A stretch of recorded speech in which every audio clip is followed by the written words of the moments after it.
My name is Michael Gold. I'm an editor at the Economist Intelligence Unit. I'm usually based in Hong Kong, but making a special appearance today at the London event, so really happy to see a lot of new faces here.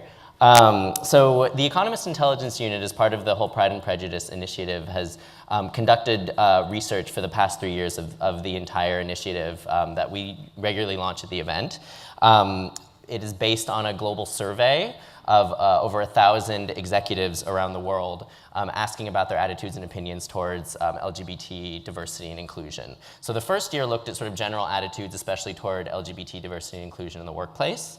The second year delved a little bit deeper into the specific change groups that we've identified that are best placed to help drive progress for LGBT diversity and inclusion in the workplace. So those groups are company leaders, younger workers, and female workers. And now this year, in order to tie in with the whole theme of advocacy, we're looking really at corporate attitudes towards advocacy and what the future may hold in this space. So given all the different geopolitical shifts that we've all been witnessing, how do executives believe the environment for advocacy may change in the future? So with a little bit about the survey here. So we covered global regions all around the world, variety of industries. These are only the top 4 most heavily represented, but a variety of industries across the entire corporate spectrum. A variety of levels of seniority throughout companies, different company sizes, so large, small, and different sort of levels of company footprint. So, global multinationals as well as local and more regional companies.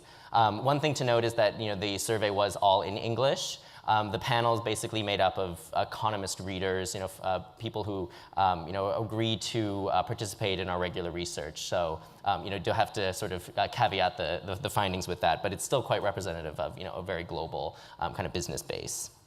And then for the research also, in addition to the survey, we interviewed a number of leaders in this space, including the former vice president of Costa Rica, who will actually be speaking from New York as part of the handover a little bit later today, a member of parliament from Italy, a vice president at Google, a president at India's Reliance Industries, and a managing director at Costa Coffee right here in the UK to ask them about their attitudes towards advocacy by corporates.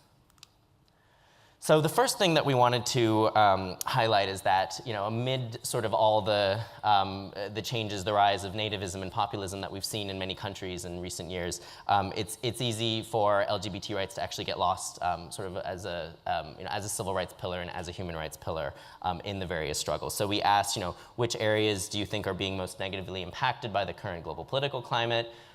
In which area do you believe the public will expect the most change this year? So LGBT rights take a relatively small share.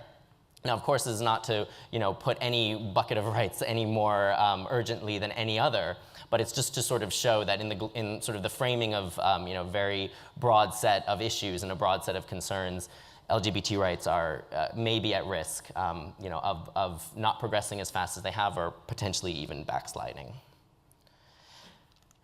And so just some examples, of what we've read and what we've seen so far, just discussing today and in the last few years. So this is the Costa Rican presidential candidate who thankfully did not win, but he was running on a staunchly anti-LGBT platform. Of course, this is not limited to only the developing world. We've seen issues in the United States, here in Britain, about little bits of chipping away at perhaps at some of this progress. So making the case for business advocacy perhaps has never been more important. Of course, to be or not to be an advocate is a big question, and this mug here is of Milton Friedman, many probably have heard of, and one of his famous quotes is that the social responsibility of business is to increase its profits. That is, companies should not necessarily use shareholder funds for philanthropic or charitable aims. Now, again, as I mentioned, this debate, though, has never been more salient. So I think a lot of people in here probably might disagree with that, right?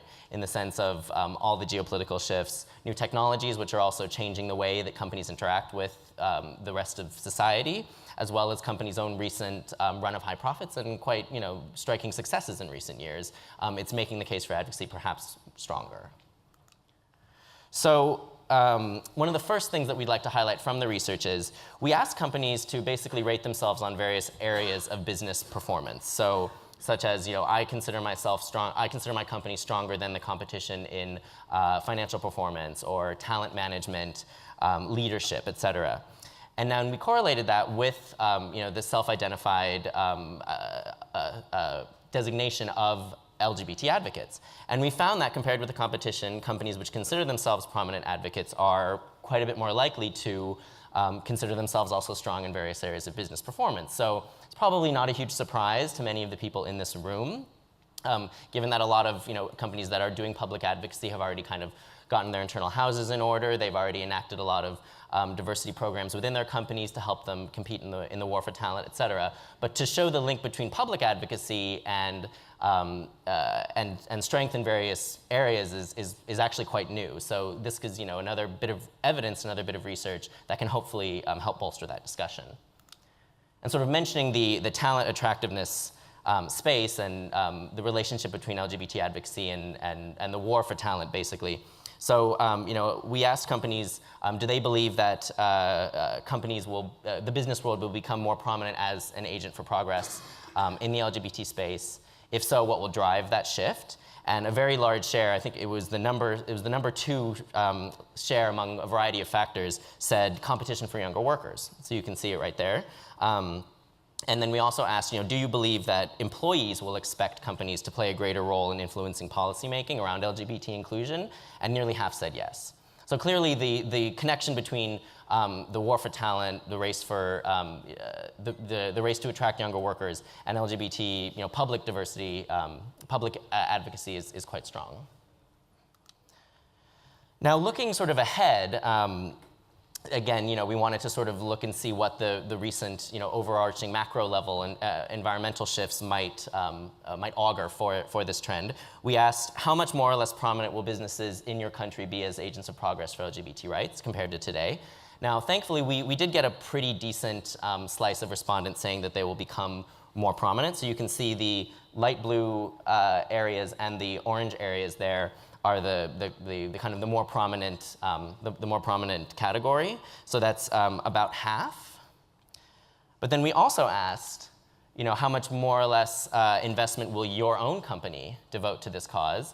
And the responses were a little bit more ambivalent, I guess you could say. So if you look again at the blue and the orange slices mixed together, it was only about 30-something% said that their own companies will invest more. So it's a little bit of a disconnect, perhaps, from what they believe, what executives believe the overall company in landscape and corporate landscape will be doing versus what they see within their own companies. And finally, one of the main things that we wanted to highlight is that companies that aren't particularly strong in this space and don't really have a very strong voice here don't actually expect the environment to get any easier. So we asked companies, do you consider your own company a role model for LGBT diversity and inclusion? And only about 28% said that they do not consider themselves role models. And then of those 28%, we asked, do you believe it will get easier or more difficult to engage in advocacy in 3 years' time? And as you can see here, only a relatively small share said easier. So if you look at the light blue and the orange slices there again, that was the share that said it will get easier. The rest said either neither easier nor harder. Quite a few said more difficult. So this kind of goes to show that, among the companies that are obviously in this room today, we're all quite, forceful, we're quite vocal about this issue. We all believe that, this is the right thing to do, and, we can see, we believe that we see the writing on the wall, but among companies that probably aren't here right now, the ones that we probably were, asking this exact question of, it's not necessarily moving in the right direction. So this is maybe one thing to take away, when you're considering how to interact with companies in your industry organizations or among your partners and your clients, how to make this messaging, more salient to them. It's quite a challenge, but this is something, a bit of evidence that you can show that is actually quite important because these messages aren't necessarily just spreading automatically, right? So one more, just kind of note to end on, kind of in contrast to the Milton Friedman quote from the beginning where he said, the purpose of business is business, basically. This is Mark Benioff, the CEO of Salesforce, probably recognizable to many people here. And he famously said something, quite in opposition to that, which is companies can do more than just make money. they can serve others. The business of business is improving the state of the world. And I'm sure that many of you here are, nodding your head and in agreement with that. But again, going back to the previous finding about the companies that are sort of excluded from this conversation, that's the people that we really do need to be talking to. So, just leaving that as food for thought as, you all continue on your advocacy journeys. Well, thank you very much. You have my contact information there. You can always come find me for anything afterward. The entire research report is online on the Hub. It contains all different kinds of insights there, findings by region, different company sizes. So please do download that, read it. And I think I actually have quite a few minutes for some questions, if there are any questions on the presentation here.